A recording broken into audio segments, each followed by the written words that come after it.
when a brand is seeing success, right, that's when others will try and piggyback off of that success. What are the best ways to protect your brand and your product? I'll give a general breakdown of some of the things that need to be put in place, right? So the first thing is you need to register for a trademark, right? You also want to look into filing a patent application to protect, if it's a utility patent, protect the function of how a product specifically works, right? If you don't have that in place, someone could just use a different brand name and then you can't really do much about it. So you really have to know the law because you can be penalized if you don't file properly. What is the most common mistake you see sellers make and that can get them to be suspended or to have brand issue with Amazon? Yeah, so there's a lot. Hi everyone, welcome on Amazon Expert Monday. Every Monday we interview Amazon experts, we share some tips, some nuggets, and today we are with David Miller, a lawyer who can save sellers struggling on Amazon. David, it's good to have you on the show. How are you? I'm doing well. Thanks for having me, Nasouf. You're welcome. That's a pleasure. I met you in Prague and you share a lot of content related to brand protection for Amazon sellers. We run PPC Assist for Amazon sellers and we have a lot of sellers sometimes that can get copied by competition or things like that. So we will talk about that. But before that, you've been a lawyer since quite a long time. How did you started and what is your background basically? Sure. Yeah, it's been quite a while, nearly a decade, helping Amazon sellers and in the IP space. Started a while back, was working for an intellectual property firm. And at the time, Amazon was already big, but not as, I guess, humongous as it is today. But at the time, there weren't really a lot of options for, helping sellers with reinstatements, brand enforcement, appeals, issues, related to Amazon, that there weren't a lot of lawyers that really knew the ins and outs of Amazon, right? So there's lots of business attorneys, IP attorneys, deal attorneys, that, they're referred to often, but not a lot that had, experience in the specific Amazon space. So Amazon seller runs into a problem. How do you navigate those murky waters of Amazon, right?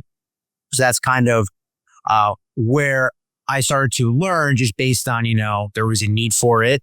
I started reading more and more about Amazon and more issues related to it. I already had an intellectual property background. So really just expanded on that. And it's been close to a decade now. And Amazon has changed a lot since then. But still, there's more knowledge about Amazon now, but it's always changing. So if you don't have, your finger on the pulse of Amazon, you really can just get left behind. So I'm sure we'll get into some of that today. Yeah. What is the most recent change you see that were complicated to manage, maybe? Most recent change. So it's not always necessarily like super out in the open, right? So we deal with a lot of different Amazon accounts. So we see it happen sometimes where other sellers might not because they're only dealing with their own account. So if they don't see it, they might not notice it. One thing I would say, it's not necessarily super new, but in the last year or so, Amazon has gotten super strict in terms of documentation, right? Okay. So very minor things can hold really, really large issues. They can just take longer and longer to resolve, right? So some sellers get super frustrated. 5 years ago, it wasn't the case as much, right? Conducting video verifications where you get on video and they pretty much interrogate you, who you are, your business, right? So that's one thing I would say that's changed. There's always, new policy updates, things of that sort, right? So the bundling policy a handful of months ago changed. I would say that was another big change. So sometimes, when the policy is updated, Amazon doesn't enforce it right away. It could take months until they actually, sellers start to actually see it go into effect. So you kind of just have to always be, on the lookout. And that's why, following certain channels that talk about Amazon issues, right? There's tons of free content out there. That's really the best way of finding it. Join groups, right? And like I said, that's really the best way of staying up to date. Okay. Do you have some example of channel we can follow, some groups to keep up to date? Channel. Yeah. So we have a channel. You could follow us on either YouTube, Instagram. We're also on TikTok, LinkedIn. YouTube channel is at David Miller E-commerce Lawyer. Okay. And I believe the channel is almost the same name for TikTok and Instagram as well. These are the kinds of things that I talk about. There are lots of others. I don't specifically recommend any, but I know there's lots of great ones, right? Just free content. So the more, the better, right? I mean, it's free, so why not? All right. We'll put the link into description. So let's say I'm selling on Amazon. I have my own brand, and this is the case of a particular seller who is using PPC Assist. He developed his own product. He's the only one who sells this product in the US. He owned the brand. He launched it. He's doing well. And then some Chinese competitor came and tried to copy the product. Same listing, same product. What can you do about it? What are the best ways to protect your brand and your product? Sure. Yeah. So this happens more and more when a brand is seeing success, right? That's when others will try and piggyback off of that success. Okay. So in general, there's a few things you're going to want to do. Part of it depends on what level, you're at, right? If you're just starting out or if you're more experienced, but I'll give a general breakdown of some of the things that need to be put in place, right? So the first thing is you need to register for a trademark, right? So if you're selling in the US, you go to uspto.gov. That's the United States Patent and Trademark Office. You file a trademark application. As soon as you file it, you'll get a serial number. You use that serial number to enroll in brand registry. Okay. That's going to really be helpful in terms of enforcing your brand. So that's the first step. I'm assuming a lot of your audience has already done that, but I bring it up just so, everyone gets the full picture. So that's really step number one. Once you have that in place, products also have, there's different types of IP. So it's not just trademarks, right? There's copyrights, there's patents. So if you have a unique invention, right? A unique product, you also want to look into filing a patent application to protect, if it's a utility patent, protect the function of how a product specifically works, right? If you don't have that in place, someone could just use a different brand name and then you can't really do much about it, right? So if I invented, let's say, a toaster oven and I called it Dave's brand toaster oven, right? Let's say it never existed and I created it today. If you were offering the same thing and I never filed for a patent application, you could hypothetically sell a toaster oven and call it Nasus toaster oven, and I can't really enforce it, right? Or it's a lot harder to enforce, I should say. So that's why it's helpful to have that in place as well. Now, let's say you have your IP registered, right? So you have patent registrations, maybe it's utility, design, you have trademark registrations, and you believe, that someone else is infringing. Let's say it's Copycats in China. First step after that is you're going to send them cease and desist letters, right? So that's what we do. Prepare a cease and desist letter. It essentially puts the infringing sellers on notice that they're infringing, and then they need to stop offering the products immediately. Otherwise, there's a chance the case could escalate. Okay. If they don't comply, so say they either ignore you or they just don't remove the listings at all, or they try and dispute it, that's where generally you want to go to filing a report of infringement on Amazon. Now, there are different types of IP, as I mentioned. So when it comes to utility patents, Amazon has a different process. It's called the Apex program. I won't get into the specifics of that because I don't want to bore the audience. But it's basically a streamlined process because utility patents are pretty complicated. So Amazon has a separate system for it. Okay. But in general, every other type of IP, you can just file a report of infringement. And if Amazon agrees with you and accepts it, then the sellers will be removed. Sometimes Amazon could give the brand a problem depending on the specific circumstances. I've seen where sometimes sellers don't really know what to file for.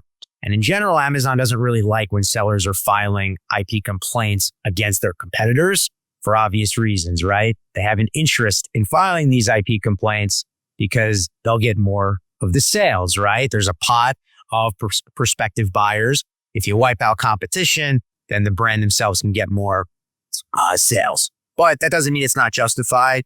I'm just saying there are times where Amazon will be more likely to decline it. So you really have to know the law because you can be penalized if you don't file properly. some common things that happen if you don't file properly, where would be, let's say, suspension of brand registry.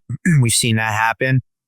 Suspension of the report infringement tool. So you won't have the opportunity to continue filing IP complaints. And in really bad situations, or extremes, I should say, even account suspension. So, but that's the, overall, that's the general process. So it's make sure your IP is registered. Okay. Send out cease and desist letters, reports of infringement. And then in certain instances, even could go to court. Beyond that, that's generally the process. There are a few other things you can put in place to make sure that your case is as strong as possible. I talked about this in Prague a little bit, authorization agreements as well. Again, I won't get into all the specifics of that, but that's really the general scope of how to enforce your brand on Amazon. Okay, so you start by the cease and desist letter, and then you contact Amazon. When you contact Amazon, is on the Seller Central support, the main support, or do you have specific way to contact them to go faster? So you contact Amazon is through the report infringement page. You can simply Google report infringement Amazon. Okay. And that's usually a good place to start. You can also file complaints through brand registry too. Okay. How long does it take in general to get the competition who is copying our product to stop selling on Amazon? It's pretty quick. Amazon's turnaround time, usually no more than a few days from when it's filed. Okay. And you talked about the fact that if you don't do the thing the right way, like you've been copied by the competitor, you contact the Amazon, etc., and you don't do it the right way, you can get suspended yourself for that? You can, yeah. Account suspension is more rare, so I do want to make that clear. What's the most common is that Amazon will suspend your brand registry privileges, which is very important for a lot of sellers. You have a lot less control. So there's a few different things that can happen. The most common is brand registry suspension. The second most common is suspension of the report infringement tool. So you can't even file reports of infringement. And then the third, and the most rare, does happen in some extreme situations, would be account suspensions. But again, it doesn't happen that often. How can you avoid that? Yeah, so it's a good question. The first thing is, first you want to be careful on what you actually are reporting, right? So the most common thing is sellers will just simply click counterfeit, right? Because it's really the easiest thing to do. They'll select counterfeit, but they never confirmed it's actually counterfeit. They just, they're like, oh, they're not authorized. They're using my name. They're using this. Doesn't always mean it's counterfeit. So it has to be filed accurately. So if you're filing a counterfeit claim, you need to conduct a test buy to support it. Otherwise, how do I know someone else is offering counterfeit, right? You're going off of a hunch. Maybe you're confident. But if you don't have support for that, you can't prove it. And if you can't prove it, you can be accused of filing false complaints. And it's happened before. So that's really, what you want to do. Make sure it's filed accurately. If you're filing a trademark claim, you need to look into, if it's filed here in the US, you need to look up the trademark infringement standard here in the US. Make sure it's not just, you're just clicking buttons. Same thing with patent infringement. Same thing with copyright infringement. Okay, and I guess that's the kind of thing you can help seller with. Like if it is a counterfeit, you can help them maybe buy the product and do the right procedure, right? Correct. Something we do almost every day.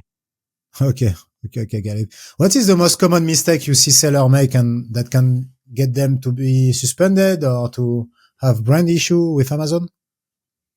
Yeah, so there's a lot. There's certainly a lot of different mistakes. I would say the most common is failure to comply with Amazon policy and really just underestimating how strict Amazon can be. So documentation is usually very important.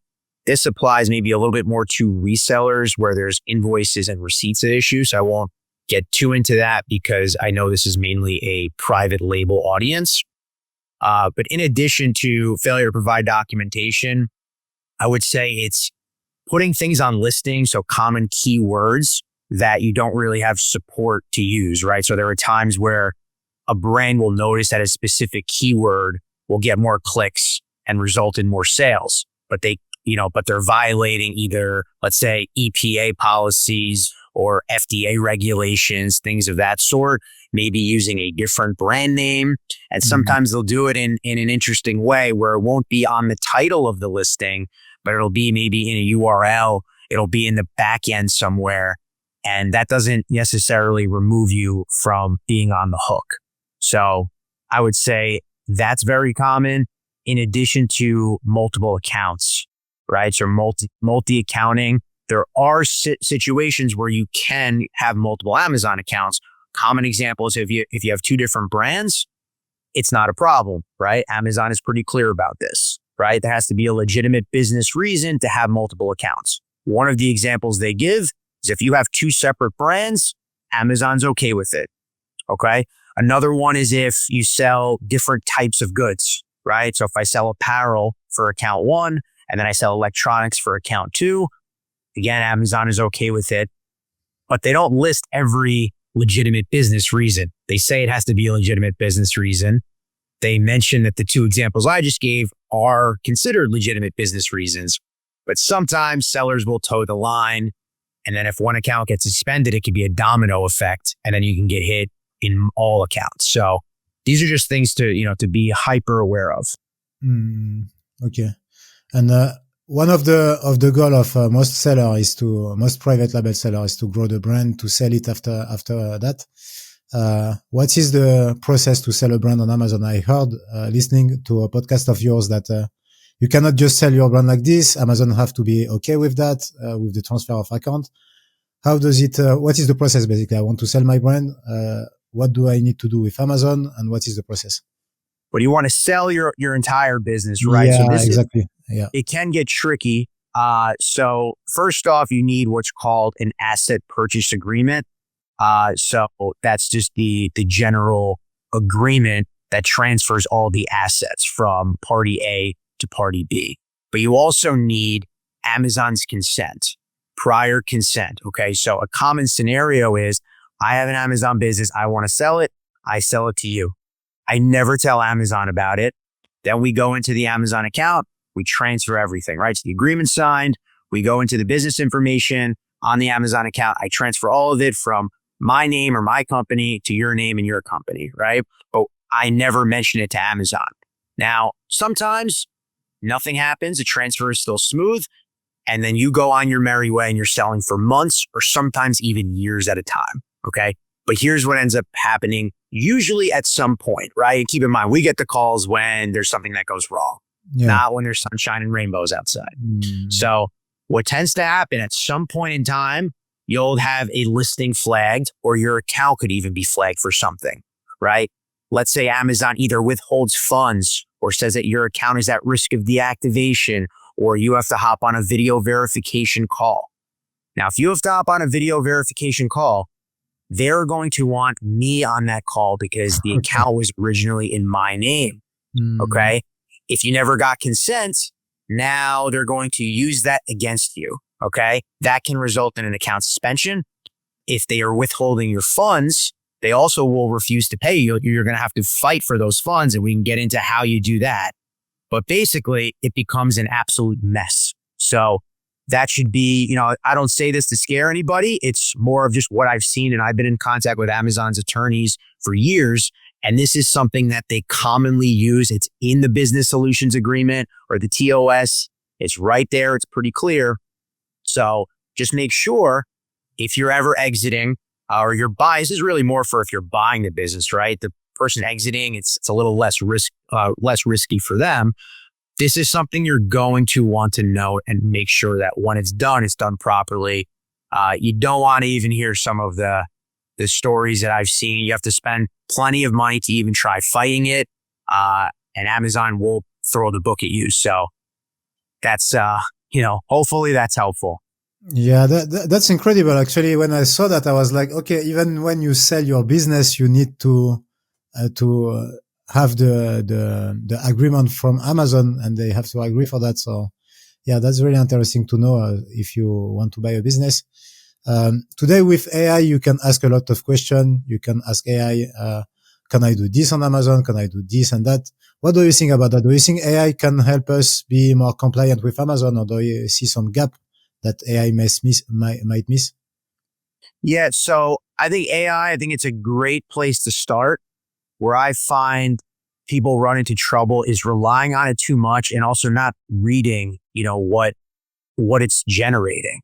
It's not always right. Everything is not always up to date. One example, and I read this within the last couple of weeks or so, I believe, where there were attorneys who got in trouble for submitting a brief to a court that was generated by ChatGPT. And ChatGPT cited cases that didn't exist, and they didn't look into it.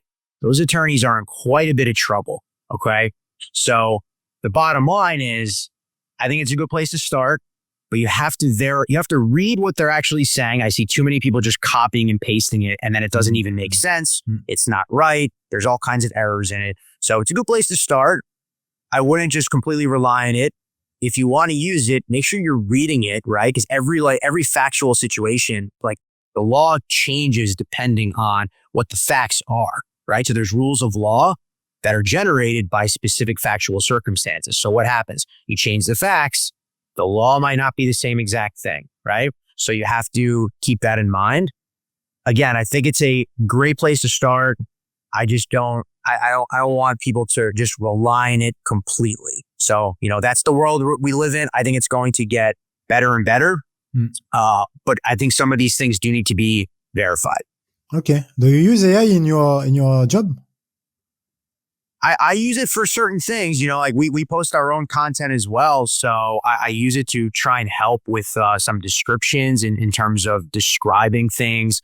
We don't use it in terms of our writing. I mean, I gave you one example why, but it's mainly to help with content generation, for ideas for content. What are sellers, what issues are currently coming up with, or how can I turn this into content? So I think content wise, I think AI is fantastic. And I think it's great with a lot of things, right? I mean, if you want to write an email, it can help you write that, but again, don't just copy and paste it. I even saw someone contact us this morning who just copied and pasted something generated from ChatGPT, and now it's causing problems, is the short-term version. So yeah, I mean, we're using it to a certain extent. It's a little bit different in our line of work though. Okay. Got it. So we can follow you on YouTube. You guys provide content. If you have one advice to give to seller to avoid getting suspended, and to follow the right laws of Amazon, what will be your advice? Yeah. So my main advice is don't take shortcuts. Okay. Don't just make sure if you're taking advice from someone, make sure that they know what they're talking about, right? Verify it, get second opinions if you need to, especially with the larger business decisions. Okay.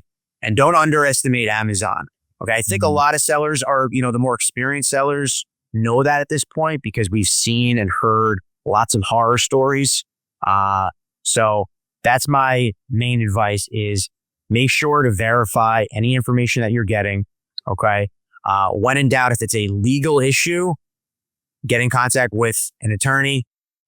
Don't listen to some of these self-proclaimed, gurus where, some of them having been on the scene very long. Doesn't mean they all don't know what they're talking about. Some may be very good at what they do, but it's hard to really, spot the difference. You might not know.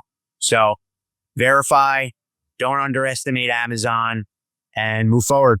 Okay, great. Thank you for sharing that. And as you said, get in touch with people who has experience. So you've been in this industry for quite a long time. We'll drop your contact in the description if someone needs it. David, thank you very much for your time. Thank you for sharing, and see you in another episode. Bye-bye. Thank you.